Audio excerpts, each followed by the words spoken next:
Hello दोस्तों, जय Hind. विद्यास्वरूप class में आपका जबरदस्त स्वागत करता हूं। मैं सुनील कुमार मौर्य। चलिए आज आगे देखते हैं। आज हम लोग लेक्चर नंबर 15 होगा, जिसमें हम लोग पढ़ रहे थे अणु संख्यक गुणधर्म। Lecture number 15।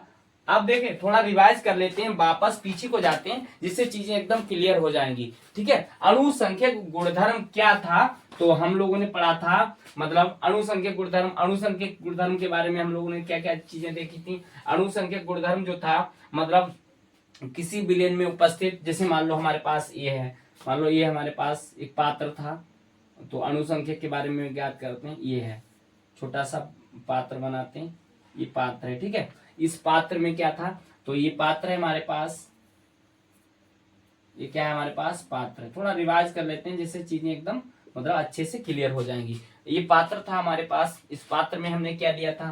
तो हमने मतलब नीले कलर में जो था वो आपका क्या था? विलायक था।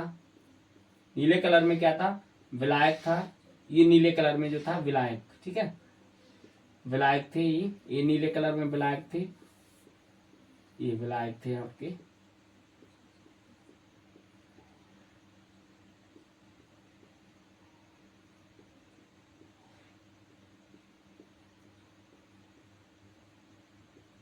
ये विलायक थे, मतलब ये क्या थे? नीले कलर वाले विलायक थे। ठीक है, अब मैंने क्या बनाया था? आपको चीजें याद होंगी, थोड़ी थोड़ी रिवाइज होंगी, आपने अगर नोट डाउन किया होगा साथ साथ में। ठीक है, तो ये है, ये क्या काले कलर में हम बना रहे हैं। ये जो ब्लैक कलर में है, इन्हें हम मानते थे क्या?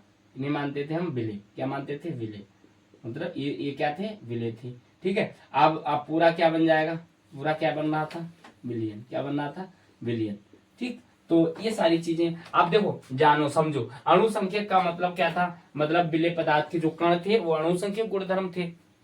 मतलब विलेय पदार्थ के कण, बात करते हैं विलेय पदार्थ के जो कण थे वो क्या थे? अणु संख्यक। अणु संख्यक, अणु संख्यक। ठीक है, तो ये चीजें हम लोगों ने पढ़ ली थी, परिभाषाएं भी हो गई थी। अब आज हम लोग बात करते हैं अणु संख्यक गुणधर्म जो होता है, मतलब बात करते हैं अणु संख्यक जो मतलब होते हैं वो 4 प्रकार के होते हैं। अणु संख्यक गुणधर्म 4 प्रकार के होते हैं। 4 types of qualitative property. Four types of, मतलब 4 टाइप्स ऑफ क्वालिटेटिव प्रॉपर्टीज, मतलब अणु संख्यक गुणधर्म, इन्हीं कह सकते हैं 4 टाइप्स ऑफ क्वालिटेटिव प्रॉपर्टीज। इन्हीं अणु संख्यक गुणधर्म 4 प्रकार के होते हैं। ठीक है, चलिए देखते हैं। अणु संख्यक गुणधर्म 4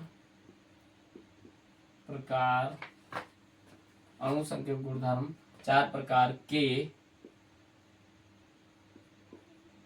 होते हैं।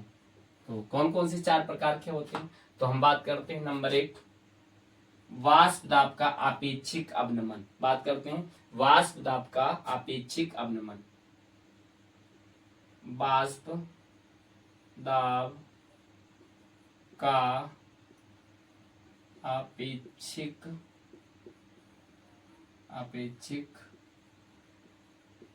अवनमन।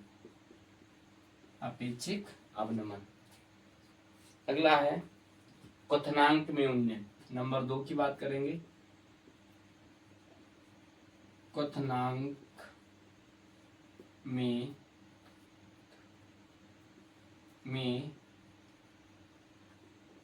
उन्नयन। क्वथनांक में उन्नयन।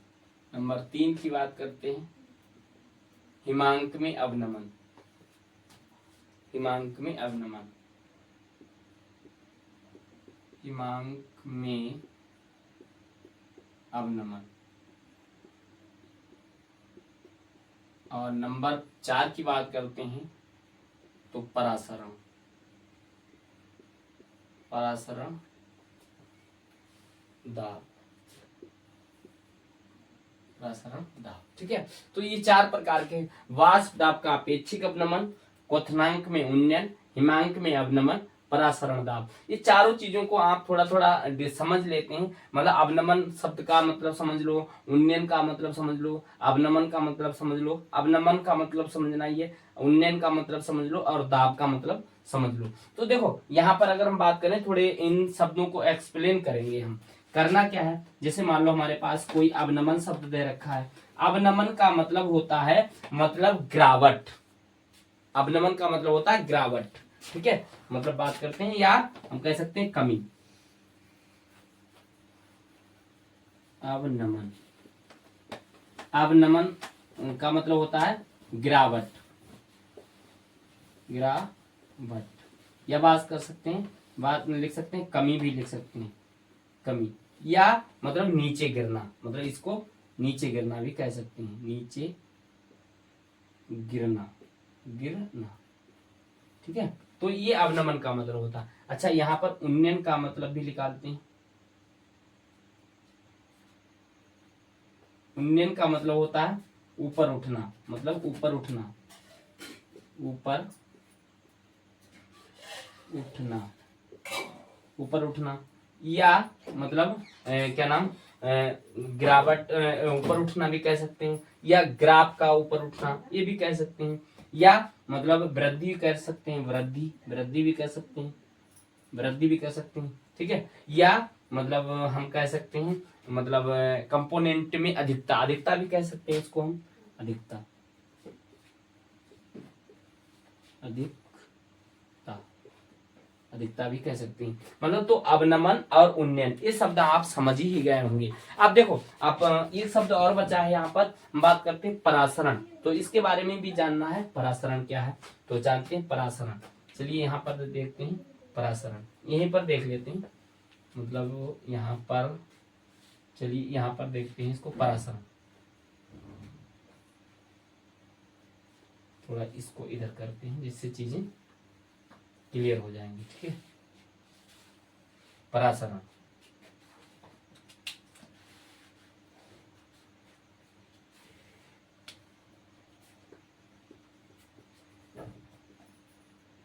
परासरण, ठीक है। ऑस्मोसिस से बोलते हैं इंग्लिश में, ऑस्मोसिस कहा जाता है इसको, ठीक है।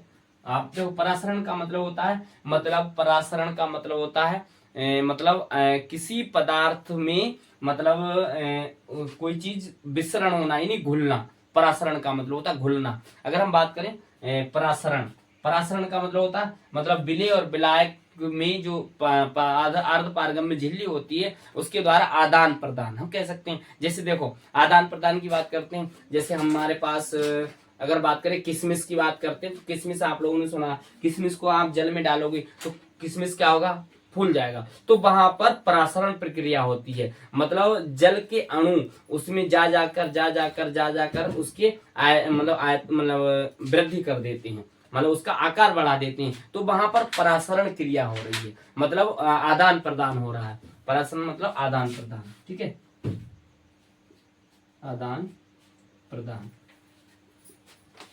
प्रदान, ठीक है, आदान प्रदान, ठीक है। तो ये शब्द मैंने आप लोगों को बता ही दिए हैं। अब हम लोग बात करते हैं वाष्प दाब का अपेक्षिक अवनमन। हेडिंग लगाते हैं हम सब जने कि वाष्प दाब का अपेक्षिक अवनमन, ठीक है। पहली हेडिंग है नंबर 1 पर है वाष्प दाब का अपेक्षिक अवनमन, अवनमन, वाष्प दाब का अपेक्षिक अवनमन, ठीक है। तो इसकी परिभाषा तो बहुत सरल है, लेकिन थोड़ा हम एक्सप्लेन करके भी देखेंगे क्या क्या चीजें इसमें होती हैं, ठीक है। चलिए देखते हैं वाष्प दाब का अपेक्षिक अवनमन। आप बात करते हैं परिभाषा, तो परिभाषा तो लिख ही लेंगे। तो सबसे पहले मैं थोड़ा आपको एक्सप्लेन करके दिखाता हूँ क्या क्या चीजें इसमें होती हैं, ठीक है। चलिए देखते हैं, मान लो हमारे पास ये है, यहाँ पर बनाते हैं जिससे चीजें और क्लियर हो जाएगी। यहाँ पर देखते हैं,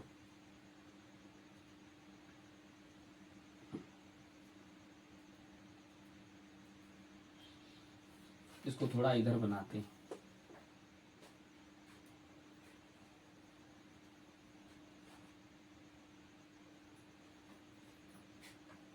ठीक है, ये हमारे पास है वाष्प। वाष्प का मतलब होता है भाप बनना। वाष्प का मतलब होता है भाप बनना। ठीक है, चलिए देखते हैं।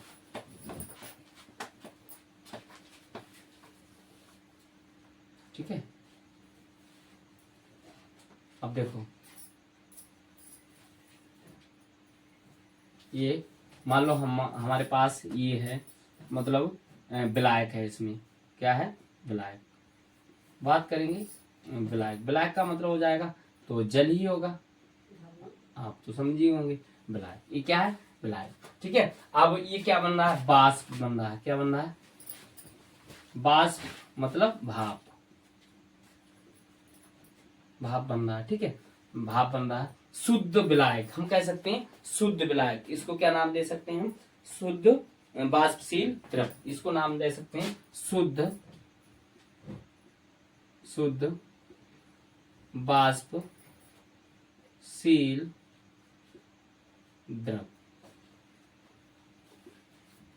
द्रव, शुद्ध वाष्पशील द्रव, या विलायक का शुद्ध वाष्पशील द्रव, ऐसे भी लिख सकते हैं। ठीक है, ठीक है।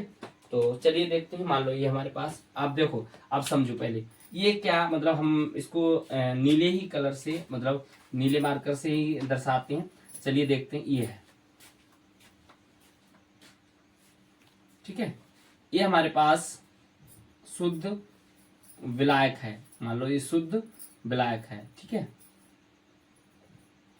ठीक है।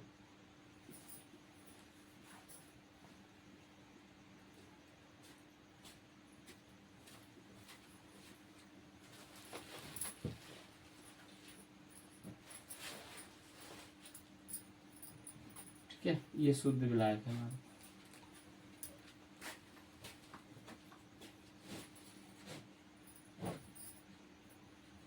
ठीक है, मान लो ये बहुत अच्छे से, मतलब शुद्ध शुद्ध वाष्पशील द्रव है। आप इसको जब टेम्परेचर देंगे तो ये मस्त क्या बन रहा है? भाप बनने लगता है। ये भाप बनेगा, ये ऐसे करके भाप बन रहा है।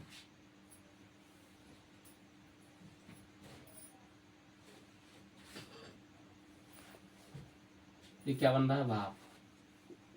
ठीक है, अब इसके अणु मतलब यहां तक आ रहे हैं। मस्त, खूब बन रहा है, खूब बन रहा है। क्या बन रहा है? वाष्प बन रही है। ये अणु इसके ऊपर मूव कर रहे हैं, ये आ रहे हैं।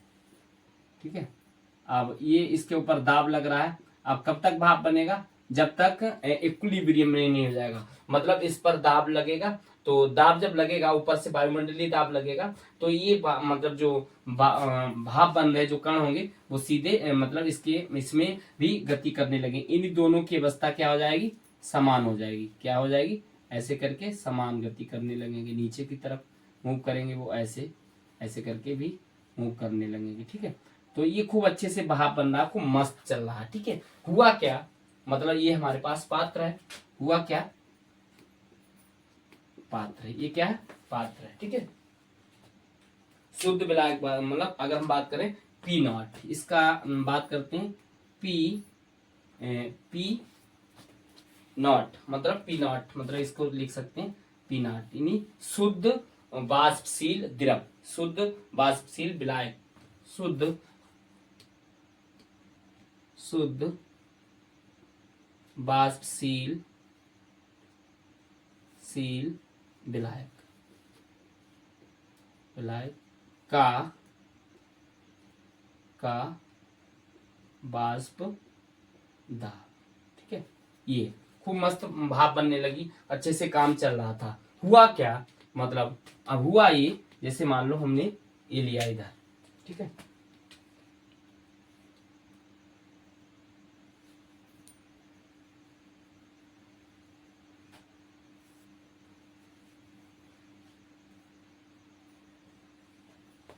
ठीक है,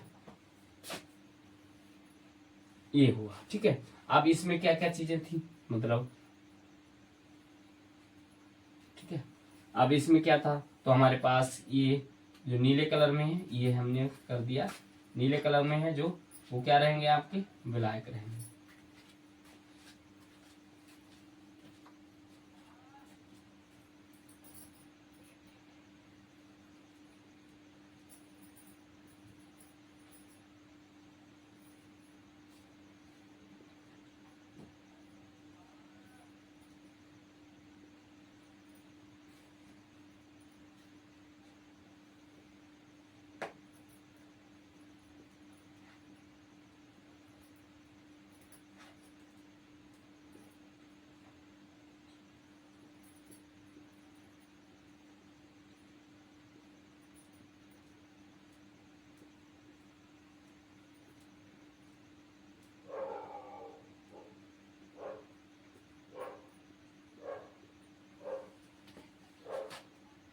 ठीक है। अब ये क्या है, ये हमारे पास क्या था, तो हमें पता ही ये विलायक है,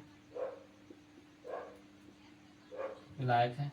और क्या क्या है, मतलब विलायक में हम क्या कह सकते हैं, ये तो जलहाई है अगर विलायक है तो।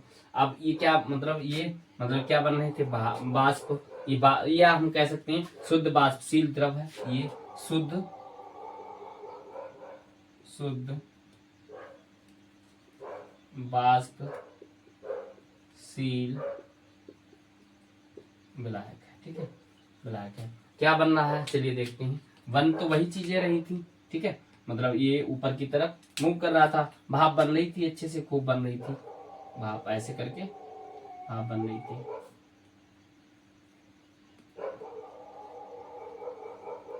ठीक है। अब देखो, अब क्या हुआ, मतलब इसमें देखो क्या क्या चीजें करना है। अब ये तो भाप बन रही थी, मतलब फिर क्या हुआ, मान लो मैंने इसमें क्या मिला दिया, आवासशील अविलेय पदार्थ। आवासशील, आवासशील का मतलब होता है जो मतलब जिसका जिसका मतलब हम कह सकते हैं टूटे ना, आवासशील मतलब क्या कह सकते हैं, आवास जिसकी भाप ना बने, आवासशील विलायक। आवासशील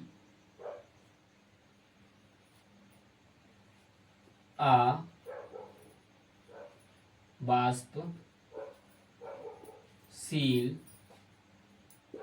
आवाष्पशील विलेय, आवाष्पशील विलेय, शुद्ध आवाष्पशील विलेय पदार्थ, शुद्ध, यहां पर लिख सकते हैं शुद्ध आवाष्पशील विलेय पदार्थ।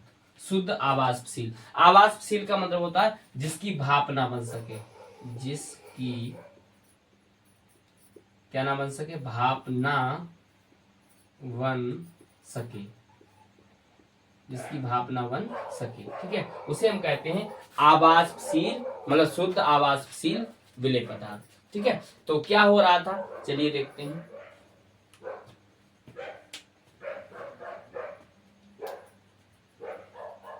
तो देखते हैं यहाँ पर, अब देखो क्या हुआ, जैसे मान लो ये मतलब भाप बन रहा था, ये भाप बन रही थी, ये ऐसे करके,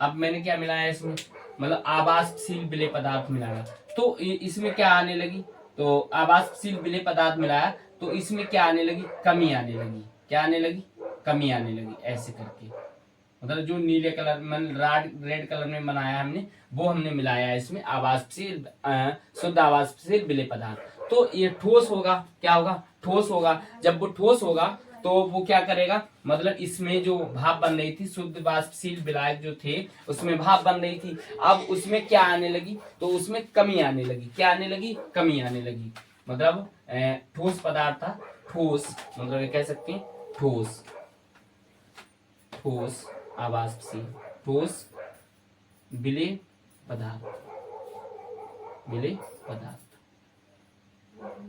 ठोस विलेय पदार्थ। अब देखो क्या होगा, मतलब जब यहाँ पर देखो खूब सारी संख्या में भाप बन रही थी, खूब अच्छे से भाप बन रही थी, अब जैसे जैसे मतलब हमने आवासशील विलेय पदार्थ मिलाना स्टार्ट कर दिया, इसमें लगातार इसमें मिलाते रहे, लगातार मिलाते रहे, तो जब मिलाते रहे तो इसके मतलब क्या आने लगेगी, तो इसमें कमी आने लगेगी, क्या आने लगेगी, कमी, क्या आने लगेगी, इसमें कमी आने लगेगी। तो मैं क्या मिला रहा हूं, मतलब मैं आवासशील विलेय पदार्थ, यानी ठोस भी हो सकता है, वो कैसा हो सकता है, ठोस भी हो सकता है, उसे लगातार हम मिला रहे, तो इसमें मतलब इसमें क्या देखो, वाष्प दाब का अपेक्षिक अवनमन, तो इसमें क्या आने लगेगी, कमी आने लगेगी, क्या आने लगेगी, कमी, क्या आने लगेगी, कमी आने लगेगी। तो ये मतलब सारी चीजें मतलब कंप्लीट हो गई, मतलब तो समझे, एक्सप्लेन कर दिया मैंने कैसे आपको, मतलब इस एग्जाम्पल के थ्रू इसका चीज। अब लिखते हैं उसकी परिभाषा, क्या लिखना, परिभाषा, तो लिखते हैं मतलब जब किसी विलायक, जब किसी विलयन में, ऐसे लिखेंगे, जब किसी विलायक में, यहां से लिखते हैं जिससे, जब किसी विलायक में, विलायक मतलब हमारे पास क्या है, जल, जब किसी विलायक में में आवासशील आवासशील आवासशील आवासशील विलेय पदार्थ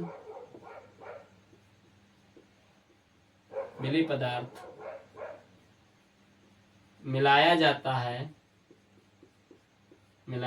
है तो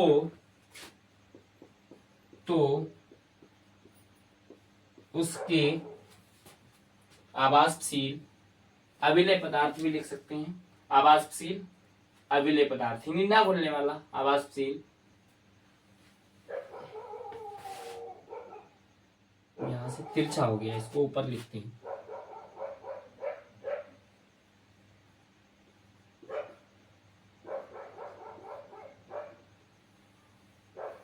विलेय पदार्थ मिलाया जाता है तो उसके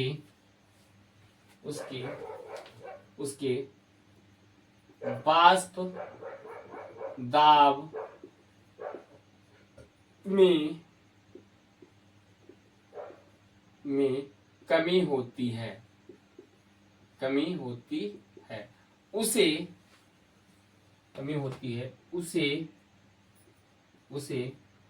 उसे वाष्प दाब का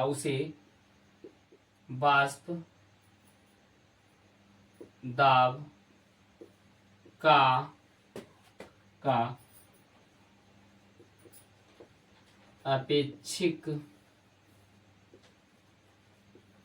अवनमन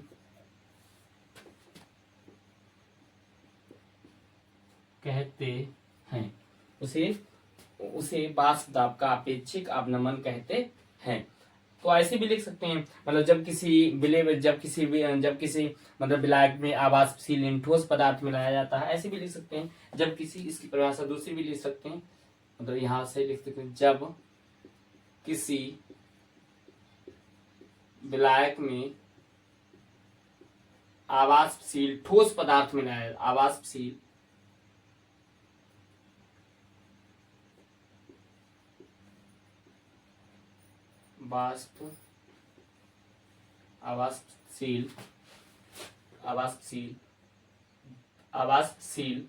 ठोस पदार्थ मिलाया जाता है